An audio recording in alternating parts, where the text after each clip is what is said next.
Jag driver en YouTube-kanal och hemsida som heter sparcash.se.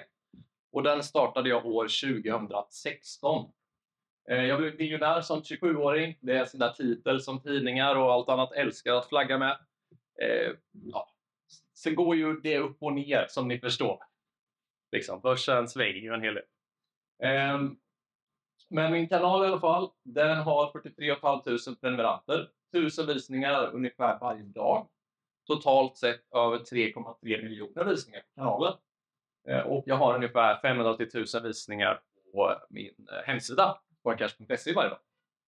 Så är det så att man vill lära sig mer om grunderna, för att idag kommer vi köra ungefär 1,5 timme, så är den här kanalen jättebra, tycker jag. Men jag kan ju skära lite biased i det här då. Så. Men det är väldigt många som uppskattar den i alla fall. Som ni ser, jag är störst inom finans på YouTube som privatägd då, som inte drivs av Handelsbanken eller något sånt. Och en liten story, en bakgrund då, till hur allting började. Så jag började faktiskt som föreläsare på unga aktiesparare för några år sedan. Som ni ser här så var jag i Strängnäs och föreläste för ett gäng gymnasieelever. Och det är ett projekt som heter Ung privatekonomi. Och då går man igenom de här grunderna, aktiefonder, sparande, pension och sådär på en kort timme liksom. Under tiden så tradade jag och lekte Allan Ballan på börsen som 19-åring. Och förlorade ganska mycket pengar. 20 000 på turbovaranter som jag hörde här. På drygt 2 timmar. Och då fick jag mig en tankeställare och tänkte att det är bättre att göra någonting med pengarna istället för att bara sitta och leka med dem och få dem att växa då. Så bokade jag en resa till Thailand, till Bangkok. Och så var jag iväg. Där var jag lite mer kvitt. Snorklade med valhajar i Filippinerna. Och fick lite andra tankar om livet då. Var i Australien också och såg såna här söta wallabies. Men under tiden som jag var i Australien så fick jag med en tankeställare. Och jag skrev i mitt anteckningsblock på datorn. Start your own shit, skrev jag. Och det var där som liksom grunden till Spara Cash började då. Så jag kom hem och började knacka kod, programmera och byggde då sparcash.se. Och det var grunden då. Och det är 2016 och idag så lever jag på det här. Så det är en liten kort info om mig och vad jag gör då. Så det här är mitt heltidsjobb i princip. Målet var ju då med Spara Cash att få nybörjare att våga investera. För jag vet hur krångligt det är. Jag vet inte, Matte, vi är ju barndomsvänner. Fått lite frågor av dig på Facebook så här, om aktier och sånt. Och då kände jag det, men varför inte bara bygga en blogg eller någonting så folk kan få den här enkla info på ett lättförståeligt sätt. Och nu har jag ju skjorta på mig. Vanligtvis har jag inte skjorta på mig. För att jag vill inte framstå som en bankman eller någonting. För jag har ett litet agg emot dem då. Eftersom att man ofta formulerar infon ganska avancerat. Men i alla fall så lyckades hyfsat bra. Som jag nämnde, 500 till 1000 besökare per dag. Det fina med Spara Cash, vi har också en Discord-server som är öppen och gratis som man kan gå med i. Och vi har en Facebook-grupp med 22 000 medlemmar där man kan ställa frågor och sånt också då. Så där kan man gå in. Och på hemsidan har vi drygt 100-150 artiklar, guider och samma på YouTube då. Great success! Hittills i alla fall. Men vi har inte slutat där. Men nu tänker jag att vi ska gå in på det som jag antar att ni alla är här för. Eller hur? Att lära oss om aktier och fonder. Ja. Yes, grymt. Så, och är det som sagt så att ni har några frågor så bara pausa mig och räcka upp en hand och ställ. Så kör vi på det. Jag vill inte att jag bara ska stå här och prata utan jag vill jättegärna att ni också ska få vara fungerade. Så det är jättebra. Så jag vill att ni räcker upp en hand om ni vet vad en aktie är. Och räcker upp dem högt nu så jag ser det. Bra. Är det någon som inte vet vad en aktie är? Ja, jättebra. Ja. Och räcker upp en hand om du vet vad en fond är. Superbra. Och är det någon som inte vet vad en fond är? Vad bra, härligt. Vi har lite mixad nivå här idag. Och då vill jag att ni som har köpt fonder helt själv räcker upp en hand högt. Ja, ett par. Mm. Och om du har köpt aktier helt själv vill jag att du räcker upp en hand. Mm. Snyggt. Är det lite 50-50? Jag hade faktiskt en sån här mentimeter här förut, men det tar för lång tid. Så vi kör handuppräckning sen. Men typ 50-50 då. Och då tänker jag så här nu, att vi ska gå igenom. Det är inte i ordning, utan vi har skrivit några punkter. Vanliga misstag som jag har gjort på mina 10 år på börsen. Och sen vanliga misstag som du kommer göra om du börjar investera, när du börjar investera. Vi kommer också gå igenom lite grundläggande teori om hur aktier och fonder fungerar. Hur du köper dem. Och även vilka aktier och fonder som jag inte rekommenderar men föreslår ändå att man kanske ska välja om man är nybörjare då. Så, om vi börjar med mina misstag som jag har gjort. Nummer 1 som jag nämnde, försök leka daytrader. Och om det är något ord här nu som folk inte förstår så stannar mig och säger: Marcus, kan du förklara det? Vad är en daytrader? Vad är en daytrader? Jättebra fråga. En daytrader, det är kort då för daytrading. Och det betyder att man köper en aktie eller en investering idag, kanske på morgonen, och sen säljer man den på kvällen för att tjäna pengar under en och samma dag. Sen finns det också någonting som kallas för swing trading eller swing trader, och det betyder, det har ingenting med swingers-grejen här borta att göra. Utan det här handlar om att man äger en aktie eller så under en lite längre tid, men ändå på kort sikt då. Så kanske en vecka, kanske en månad, och försöker tjäna pengar på kort sikt då. Och sen så har vi sådana som mig som är långsiktiga investerare istället. Så daytrading är att man försöker tjäna snabba pengar. Och ett misstag till är att jag inte har varit tillräckligt långsiktig. Och det är exempelvis här ser ni en graf på Fortnox som är ett redovisningsbolag. Och då ser ni att det här är en 5-årsgraf. Så när den gröna linjen går upp så tjänar man pengar. När den går ner så förlorar man pengar.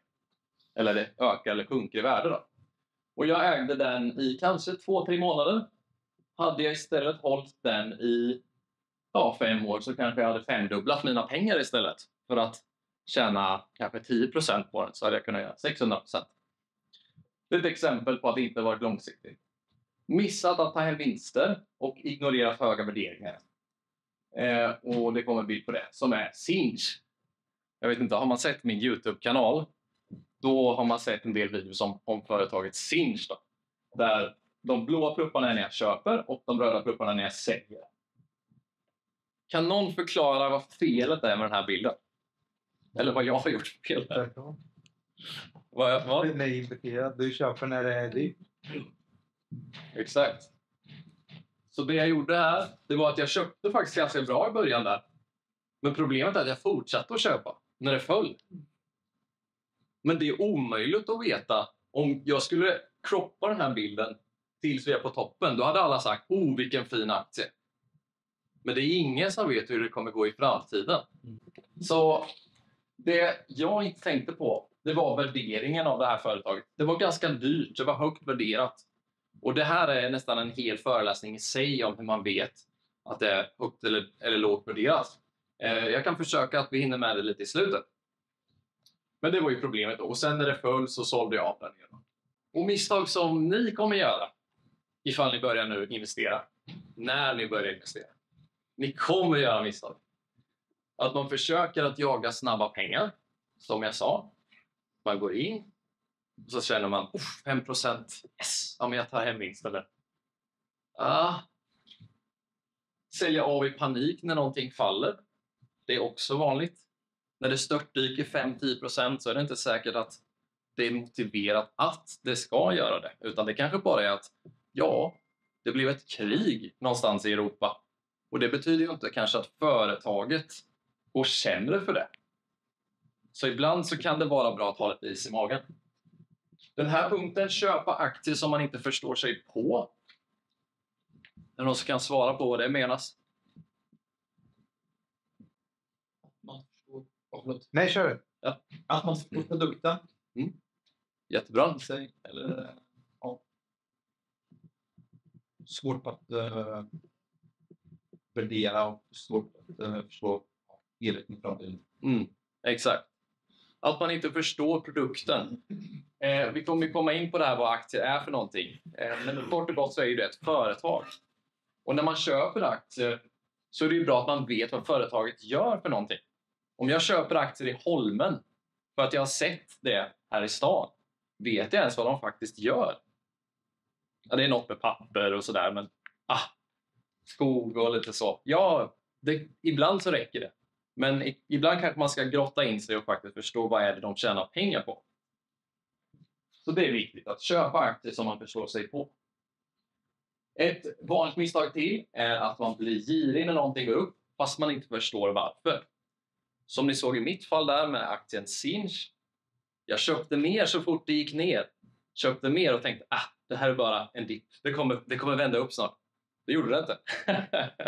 Så det är ganska vanligt att man blir girig då. Och den sista punkten som jag skrev i liten text för att jag knappt fick plats, men som är väldigt viktig. Du kommer göra misstag, men lär dig av dem. Många lämnar helt börsen. Vi pratade lite om det på telefon.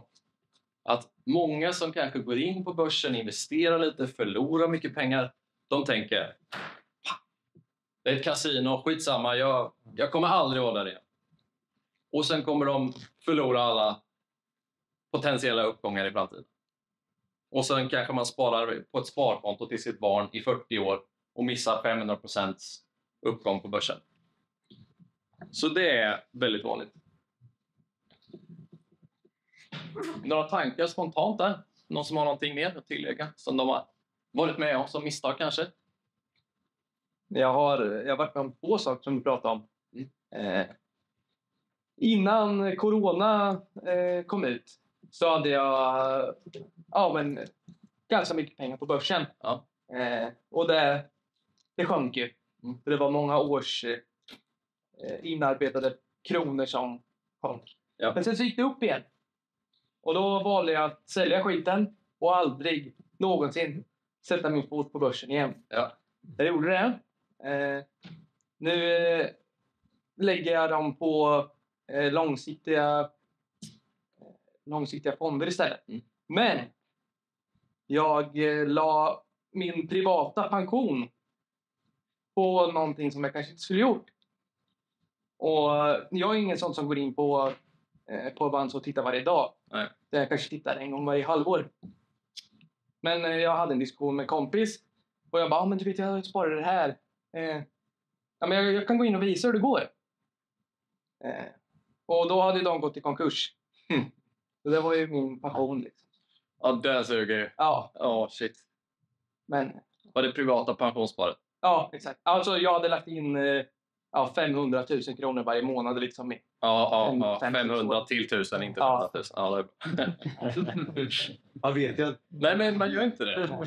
Nej. Så det var ju lite typiskt. Ja. Men det är inget jag hänger lätt för. Nej. För det är ju lite som du har gått in på att jag visste ju vad företaget gjorde. Och jag såg ju att de ville, men det var liksom, men hur tjänar de pengar? Ja. Och det var där jag kanske inte hade helt koll liksom. Exakt. Precis. Men det har man ju lärt sig om sina misstag. Exakt. Jättebra. Och det är bra. Sprida riskerna. Ja. Precis. Jättebra grej. Och tyvärr är det ju så. Företag går i konkurs ibland. Och därför är det viktigt när man väljer aktier att man tittar på dem. Och vi kommer komma in på några olika bitar hur man undviker sådana. Att filtrera bort sådana bolag som potentiellt kan gå i konkurs. För det är ju det absolut sämsta utfallet när vi investerar. Om ett företag går i konkurs så förlorar vi alla våra pengar. Det finns inget värde kvar då. Oftast. Och nu kommer vi gå in på lite teori då. Och som sagt, var inte rädda att avbryta och ställa frågor. Och ofta så brukar det se ut så här när man pratar med någon om aktier och fonder. Man säger att aktier är hög risk. Och man säger att fonder är låg risk. Vad tycker ni om det? Du skakar på huvudet. Stämmer inte? Varför då? Det är ju så här, fonderna äger också aktier. Exakt. Det är fel. Precis som du säger. Men om vi säger så här då. Att aktier är högre risk och fonder är hög risk. Tycker du att det låter bättre? Ja, det kan ju vara. Det beror på vilket bolag satsar på. Ja. Jag gjorde den här presentationen och skrev att det här är rätt i alla fall. Men det är ju en subjektiv fråga.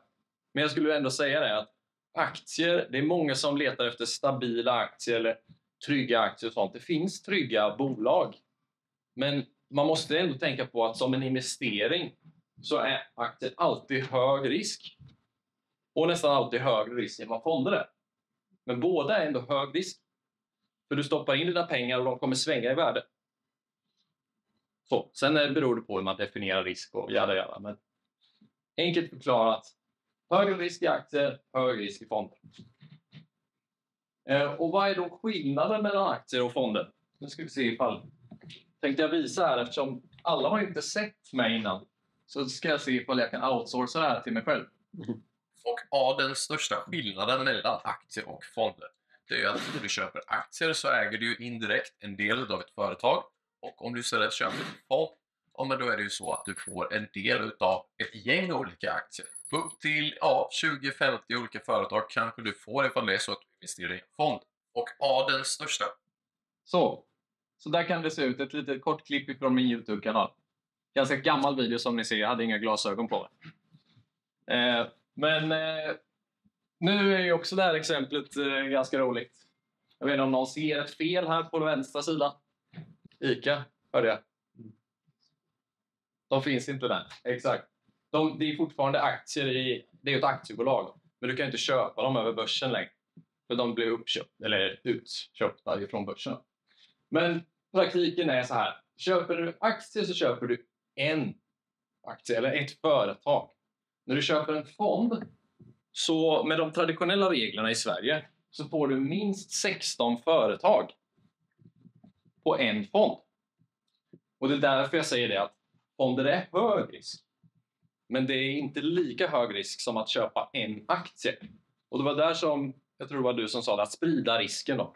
Och det är det som är så fint med fonder. Är man nybörjare så börja kanske med att köpa en fond för att då sprider du risken bland flera företag.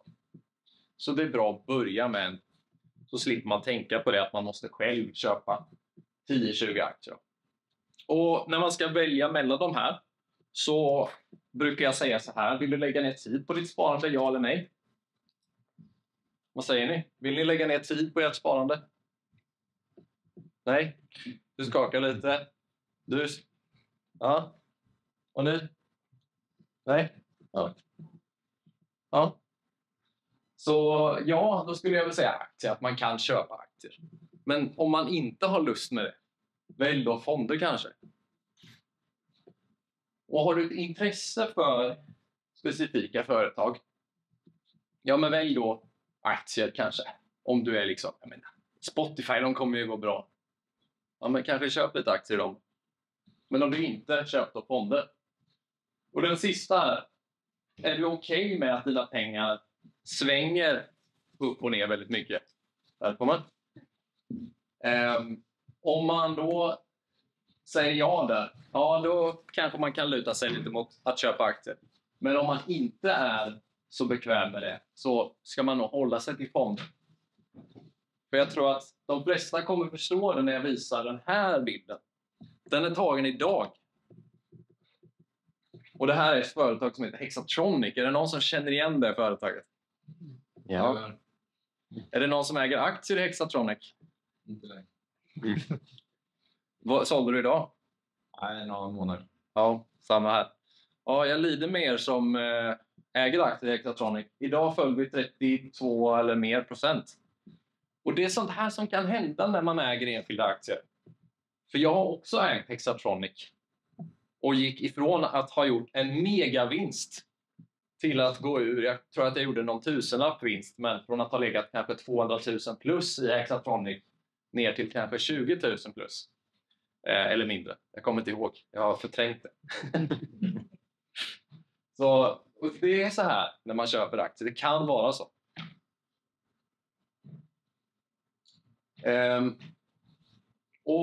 Så nu kommer vi in på lite hur du ska börja. Om du ska börja investera då. Och här är från min hemsida, sparcash.se. Då har jag en lista på lite olika aktie- och fondmäklare då.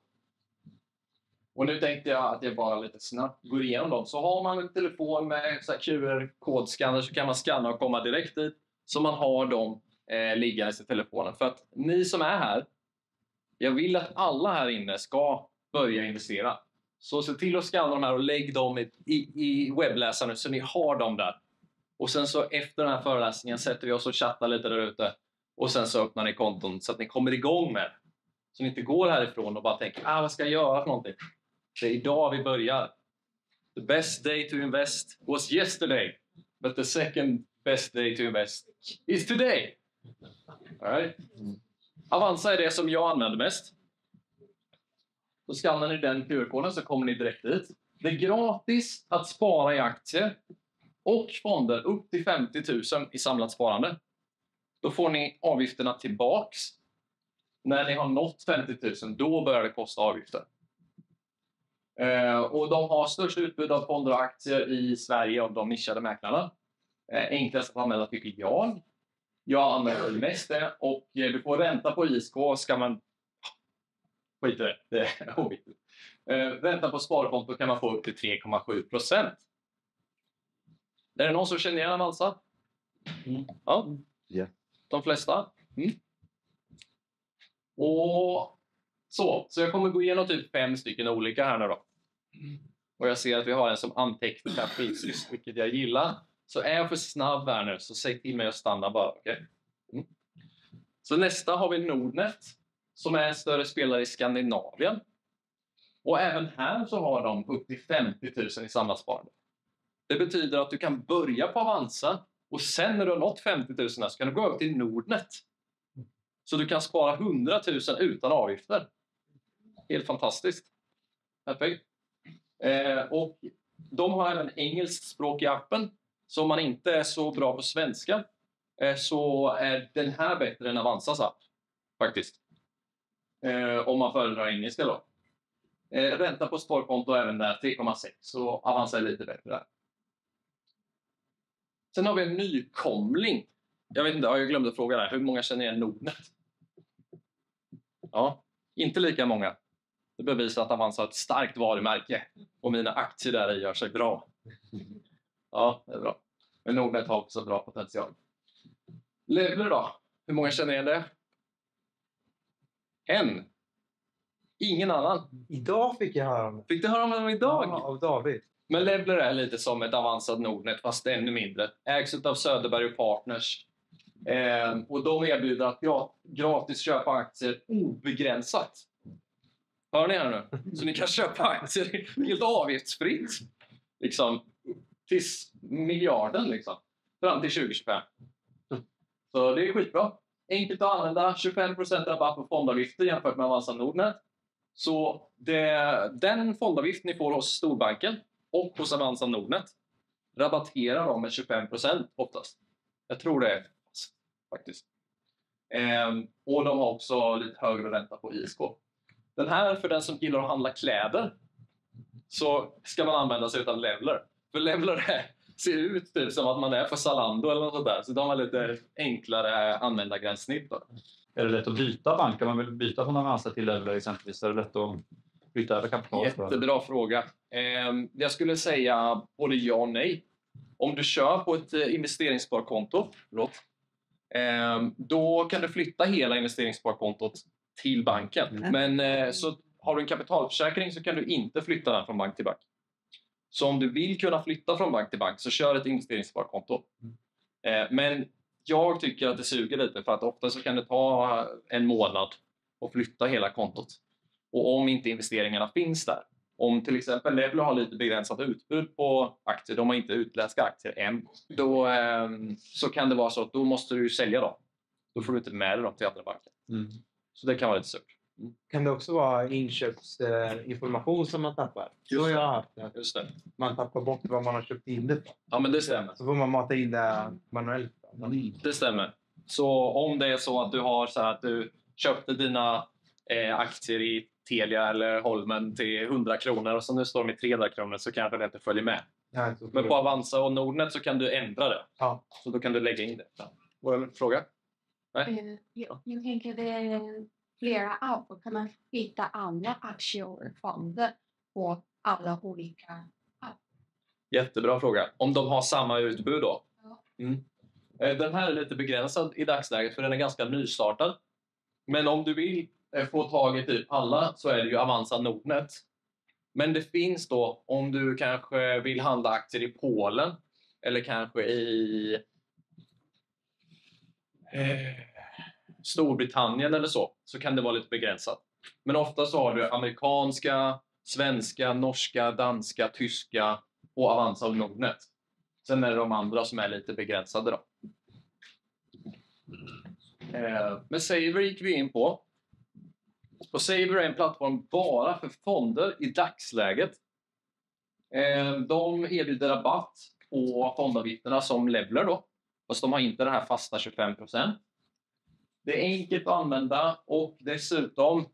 För är ni med i Aktiespararna och inte använder Saver så har ni 300 kronor att börja investera på. Om ni väljer att gå med med Saver då och är medlemmar. Om ni inte är medlemmar, då kan ni bli medlemmar och så får ni automatiskt 300 kronor att spara för i Saver.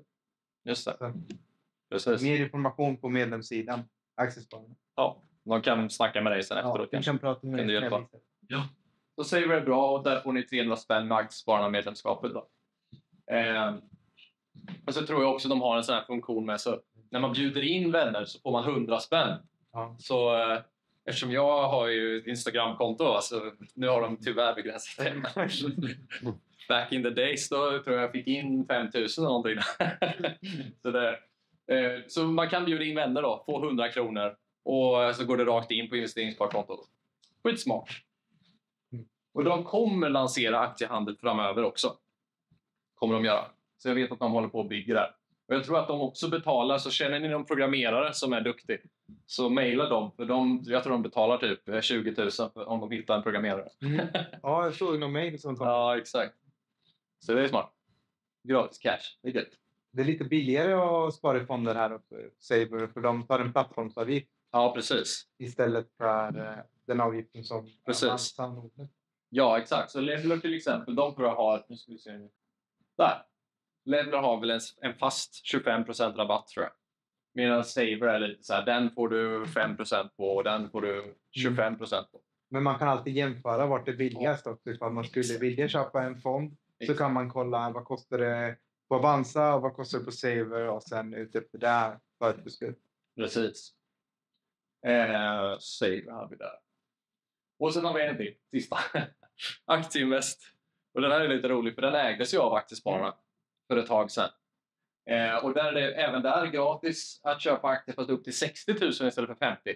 Den här har jag inte riktigt kommit lika bra överens med som Avanza Nordnet. Men den funkar och det som är bäst med Aktieinvest skulle jag säga är den andra delen där som är köp av delar av aktier. Så att om du vill köpa en aktie i Apple eller i Google så kanske du måste ha 1000 kronor. Men här kan du köpa en del av en aktie. Så du behöver inte ha 1000 kronor. Utan det räcker med kanske en 100-lapp eller någonting sånt. Så det är väl det bästa. Det finns även en annan plattform som jag precis börjat testa som heter Kiwi Trader. Som är liknande då. Som jag tycker är nästan ännu bättre. Jag kan lägga till där för att det som är bra med Aktieinvest är också att du kan månadsspara i aktier. Så du kan säga att 1000 kronor vill jag investera per månad. Sen kan du välja vilka aktier du ska investera i. Och där erbjuder inte många andra. Nej, Så precis. det är ju ofta att man månadssparar i fonder. Ja. Men här kan man månadsspara i de aktier som man själv vill som finns i Aktieinvest. Just det. Om man vill lägga tid och kolla på det. Så. Precis. Och det ägdes av Aktiespararna som du skriver där. Exakt. Så. De där Kiwi Trader som jag sa också, de har jag börjat testa. Det är samma. Så det är skitbra. Det är Då jättebra. kan man bygga en hel portfölj med 50 olika amerikanska aktier då, till en väldigt låg kostnad och spara månadsvis. Och där och sparboxar har de också. Det är ju typ lite som fonder. Men läs prislistorna. För att jag vet att det var en del med de här andelsaktierna. Då. Det kan vara lite gömda avgifter och sånt som man inte förstår sig på. Så viktigt att man läser dem också. Okej. Nu har ni fått reda på vart ni ska börja kanske investera då. Ni har de här bankerna på telefonen. Och nu kommer det lite outsourcing utav Marcus igen. Och när du sen har öppnat ett konto på en bank, då behöver du alltså ett konto för att ha dina aktier eller fonder på. Och det finns 3 sådana här typer utav konton. Det finns ett aktiefondkonto, det finns ett investeringssparkonto och det finns en kapitalförsäkring. När du köper svenska aktier så rekommenderar jag att man har ett investeringssparkonto. Därför att det har en låg skatt och du slipper att deklarera dina affärer till Skatteverket. Har du ett aktiefondkonto så behöver du betala 30% skatt på vinsten och dessutom så måste du deklarera det här. Så i din skattedeklaration när du har sålt dina aktier, då måste du rapportera in det till Skatteverket. Och det kan vara lite krångligt. Så som sagt, öppna ett konto på en bank, öppna ett investeringssparkonto. Och sen är du igång. Sådär, kort förklarat. Välj en av de här som jag har visat. Eller alla. Spelar ingen roll, testa allihop. Öppna ett konto på en bank och sen öppna ett ISK-konto. Det är typ det lättaste. Låg skatt, ni behöver inte tänka så mycket på det. Skatten kommer färdigtryckt i deklarationen. Det är viktigt att poängtera att det kostar inget att öppna flera konton heller. Man kan ha ett konto för olika ändamål. För det får jag också frågan sen. Ja. Kostar det någonting att öppna Just det. ett konto? Nej. Nej. Du kan öppna hur många konton du vill. Precis, jättebra Byron. Det är alltså helt avgiftsfritt att öppna konto på de här bankerna. Och det är avgiftsfritt att öppna ett investeringssparkonto. På mitt Avanza så har jag 2 investeringssparkonton, en kapitalförsäkring. Vissa har 20 investeringssparkonton bara för att testa olika strategier och sådär. Eller olika ändamål. Ja.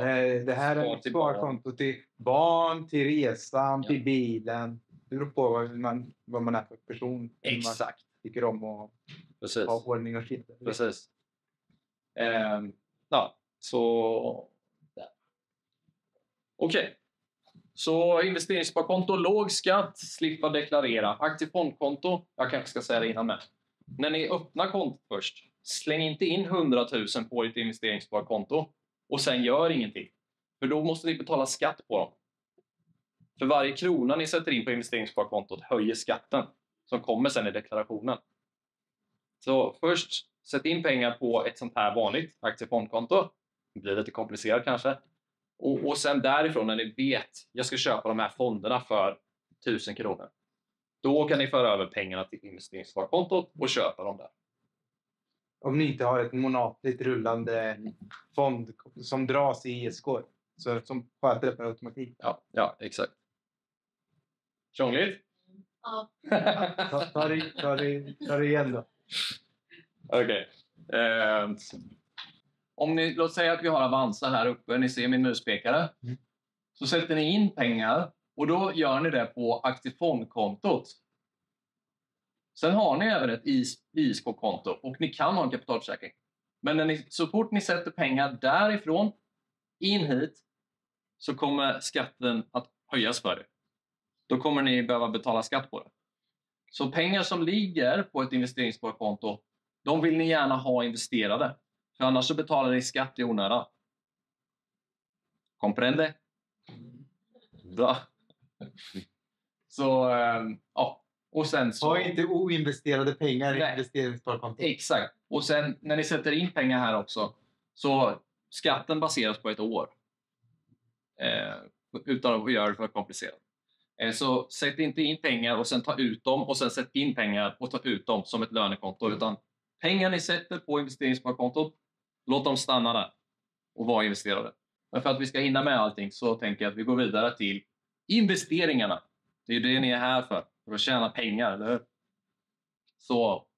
Och nu är det ju dags då att välja vilka aktier du ska köpa eller investera i. Och det här kan vara lite svårt. Jag har gjort en drös med olika videos där jag pratar om att hitta aktier. Men en typ av aktier som jag tycker är värd att nämna ifall du är nybörjare, det är investmentbolagsaktier. Investmentbolagsaktier, ja, de investerar i andra företag, så det är nästan som att köpa en fond. Och det här tycker jag är ett bra typ av aktier att börja med eftersom du då sprider risken. Även om du bara köper en aktie så sprids din risk till de företagen som de i sin tur äger aktier i.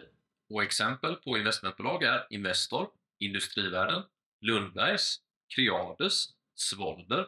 Ja, det finns många olika investmentbolag Som är bra, skulle jag säga. Men jag pausar den här. Så det här är det som jag brukar tipsa nybörjare om.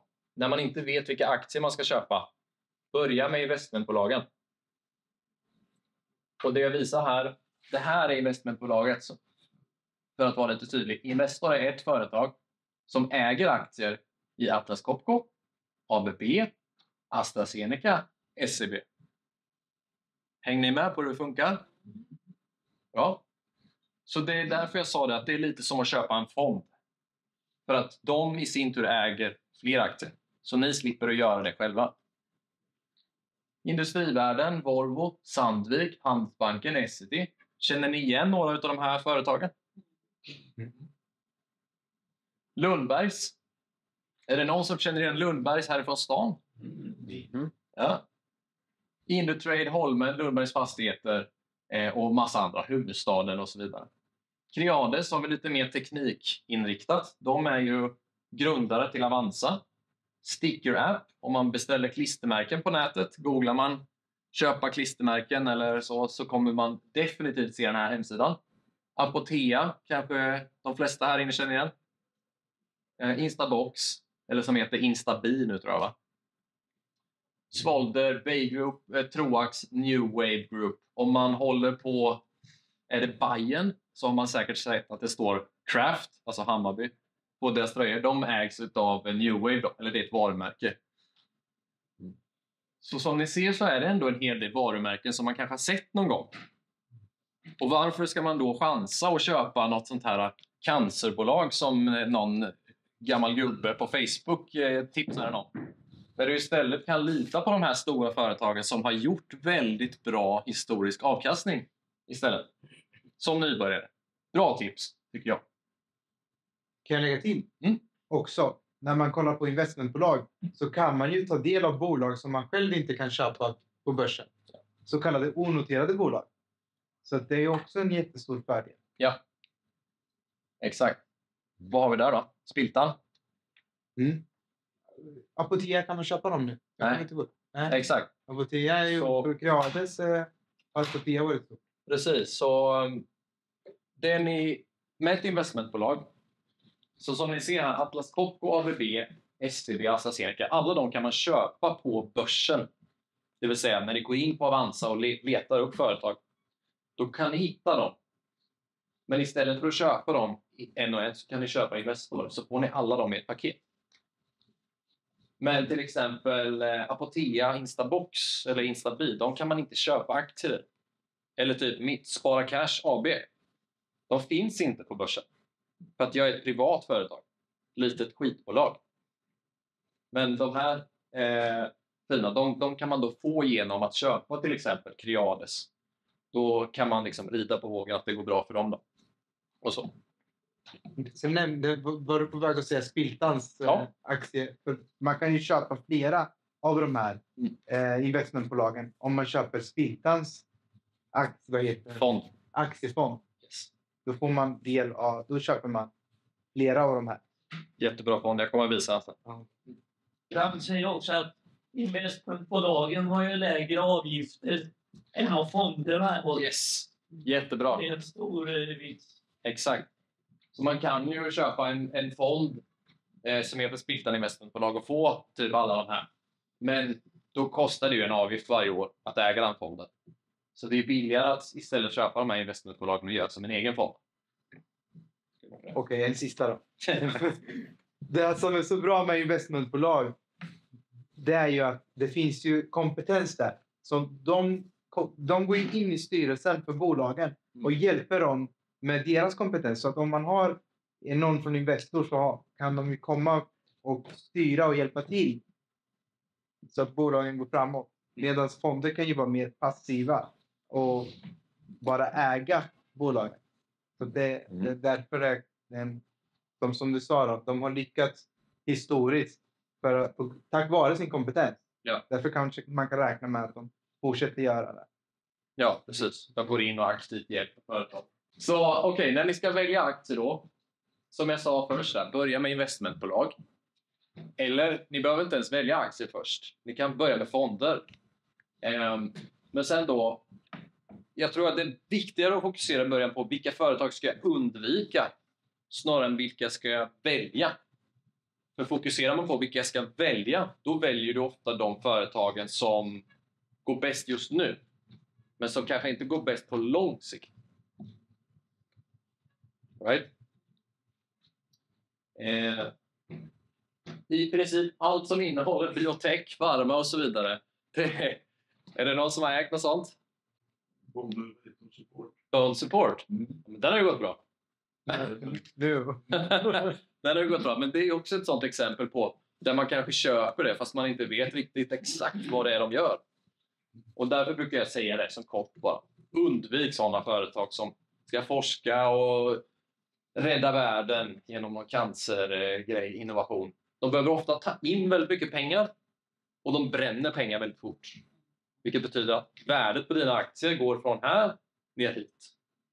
Och sen blir det konkurs. Ibland. Men ofta så är det så.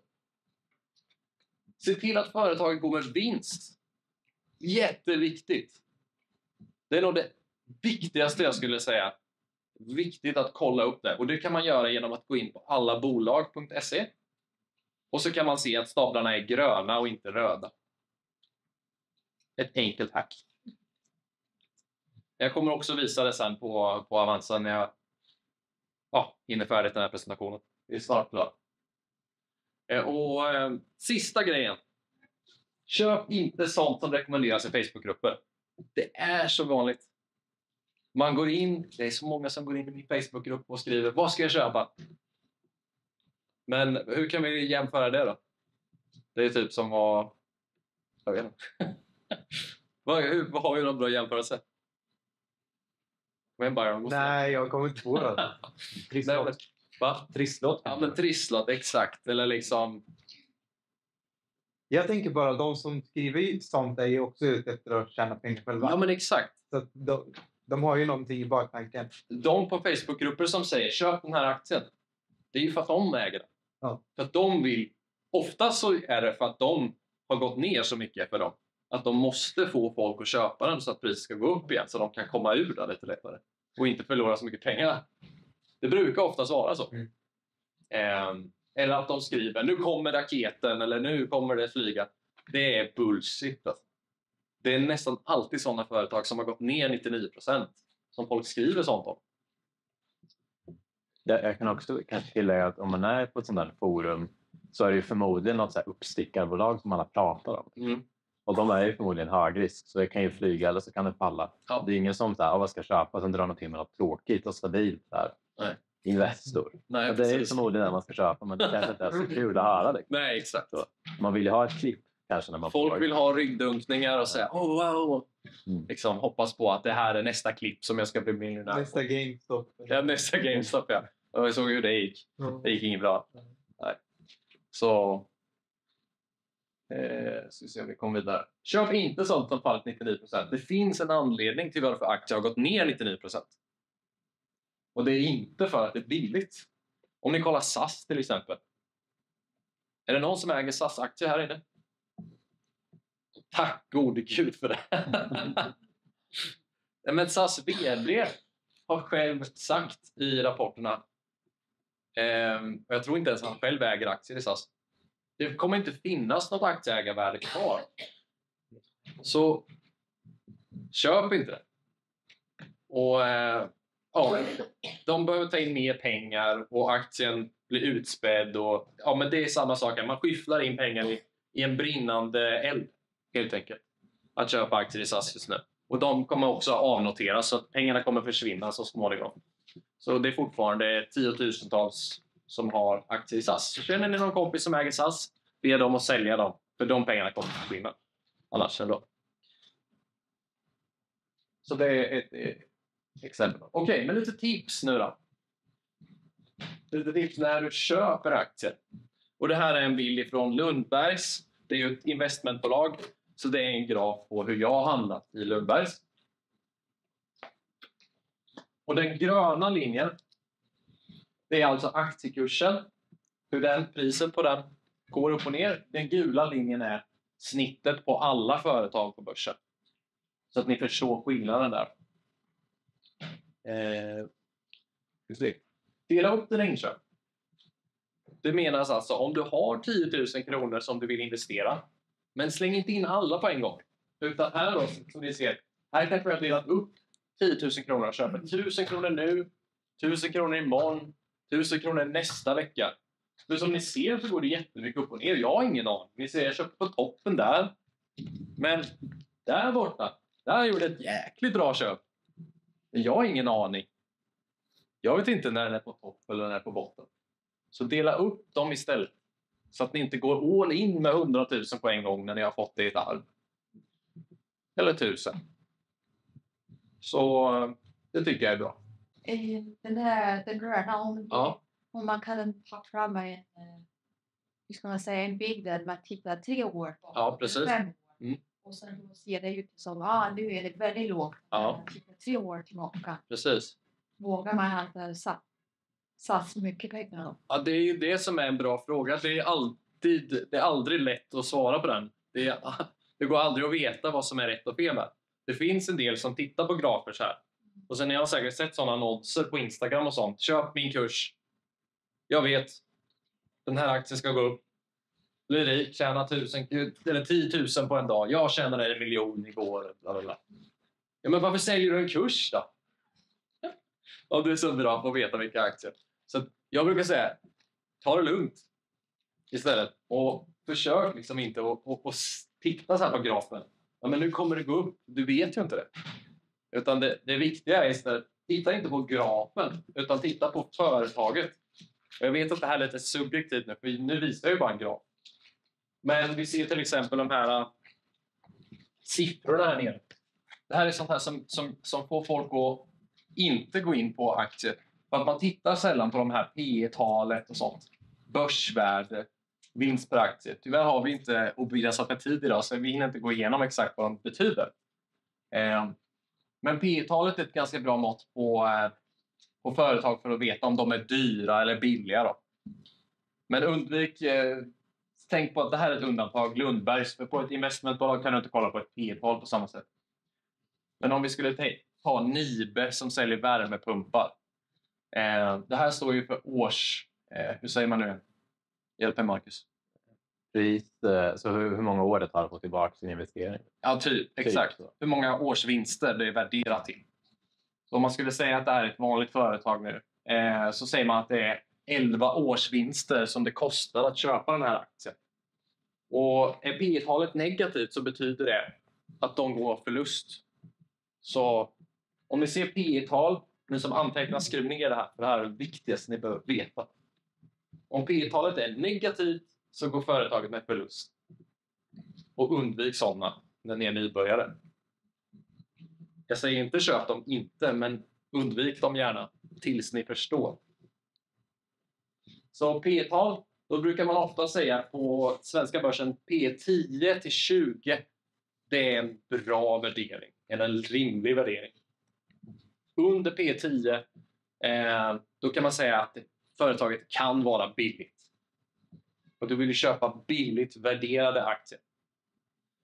Så nu blir det lite komplicerat här. Men billigt värderade har ingenting med liksom vad priset på aktien kostar. En aktie kan kosta 1 krona eller 1000 kronor. Det spelar ingen roll. Utan man måste titta på värderingen, och det ser du oftast enkelt via P-talet då. Som jag visar här. Och ett mått för att veta hur stort företaget är genom att kolla på börsvärdet. Om jag startar ett företag idag, kostar 25 000 kronor i aktiekapital. Då har jag ett börsvärde på 25 000 kronor. Här ser ni Lundbergs, de har ett börsvärde på 119 miljarder. Så det är ju lite större. Ganska stort. Och då får man en hum om, är det ett litet företag eller ett stort företag? Om det står 1 miljon där i börsvärde, då är det ett väldigt litet företag. Och små företag har ju mycket högre risk än de större etablerade då. Kan ha. Kommer du nämna räntetyg? Nej, det har jag faktiskt inte tagit med. Men vi kan visa det sen.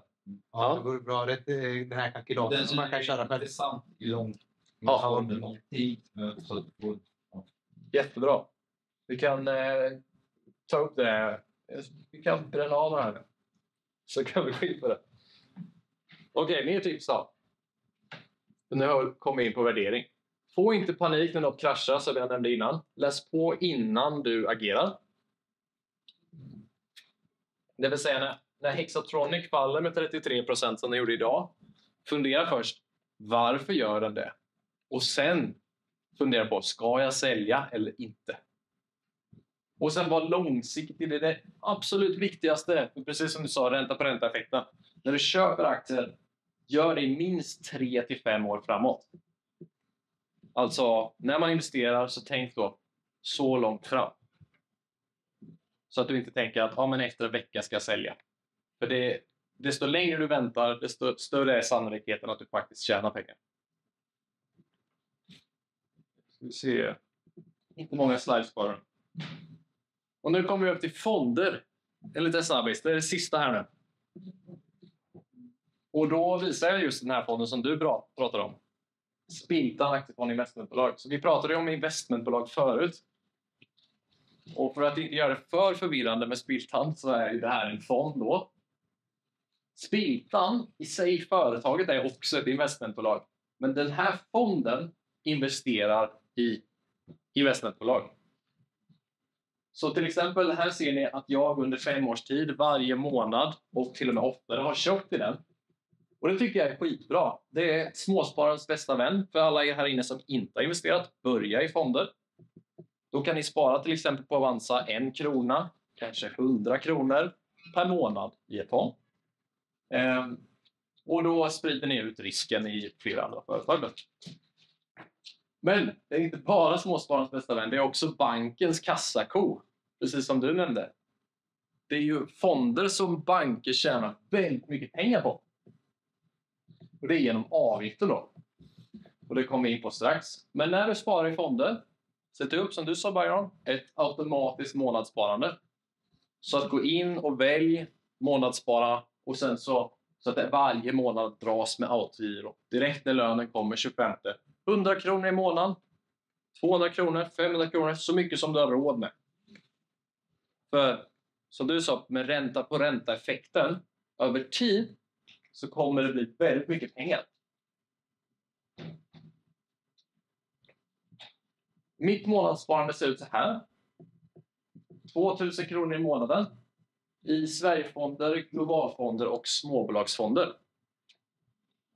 Jag hade gärna velat gå igenom mer om fonder, men tyvärr har jag inte tid för det. Det finns mer att läsa. Ja, det finns jättemycket info. Allt finns på min hemsida. Så när du vill, om du ska sätta upp ett månadssparande, så gör det inte svårare än vad det är. Och välj en Sverigefond och välj en globalfond. Det räcker. Det behövs inte mer än så. Och sen välj gärna en billig fond. Och då har jag skrivit undvik dessa fonder. Och då menar jag inte specifikt den här fonden, Handelsbanken Hållbar Energi. Utan lite riktmärken. Jag har fonder som kostar mer än 1% per år. Men försök när du är ny att undvika dem tills du vet om de är värda den avgiften. Så riktmärke, undvik fonder med 1% i avgift uppåt. Fond i fondlösningar, det betyder att fonden har fonder i sig. Om du är på Avanza-appen eller på datorn så kan man scrolla ner lite under fonden och då ser man innehaven. Och är det en massa fonder där i. Jag hoppas ingen jobbar på Max Matthiessen eller Söderberg Partners här. Men det har de en tendens att göra. De har en tendens att köpa fonder i sina fonder. Vilket betyder att du får en avgift på avgiften. Så du betalar dubbel avgift. Och även i pensionen till exempel så kan det vara så att man har en avgift på hela pensionssparandet. Så ni som har tjänstepension, kolla in era tjänstepensioner. För där kan det finnas mycket dolda avgifter som man inte tänker på. Om du inte vet vad du gör, där skulle det stå med 1% avgifter. Undvik fonder som har gått bäst 2023.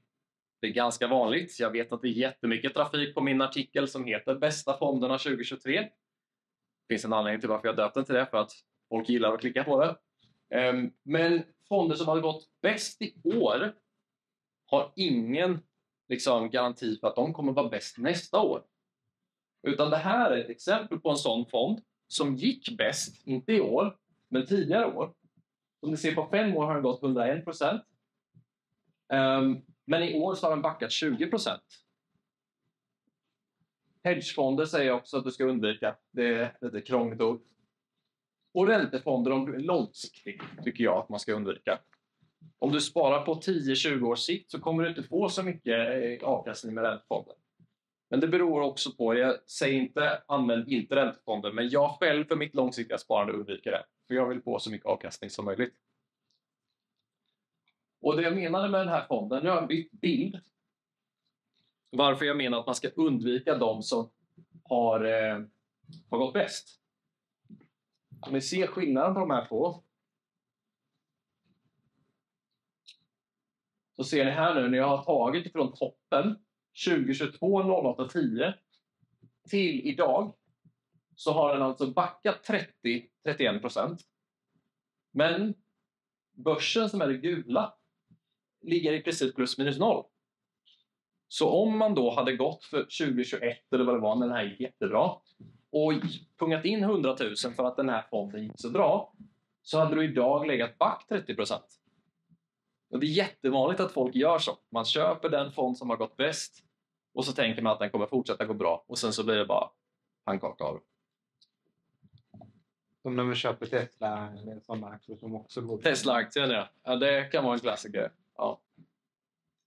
Ja, det var allt jag hade. Superbra, nu kan vi gå över till frågor. Så jag säger tack för din tid. Och sen så går vi till frågor.